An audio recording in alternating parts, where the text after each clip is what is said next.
From eviction to acceptance. My hands shook so hard, I almost tore the eviction notice in two before the sun even rose.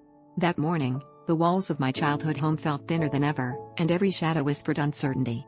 We packed whatever we could, mostly school books and old dreams, then shuffled into a shelter that smelled of instant coffee and hope stretched thin. The world moved on outside, but inside, I promised myself that no matter how loud circumstances tried to shout me down, my dignity would never be up for eviction. Nights in the shelter were a symphony of restless feet and whispered worries. But I squeezed in study sessions between chores and bedtime, reading by the blue glow of emergency exit signs while others slept. Every textbook page felt heavier, like the weight of proving I belonged somewhere better. When food ran short and hope seemed to flicker, I pictured a future where I wasn't just surviving, but thriving, where every hardship would be the reason I made it, not the excuse I gave up. The day my acceptance letter arrived, I was sitting on the shelter steps, still in the same sweatshirt I'd worn through winter. I didn't cry, not because I wasn't overwhelmed, but because I'd already shed 1,000 tears in silence.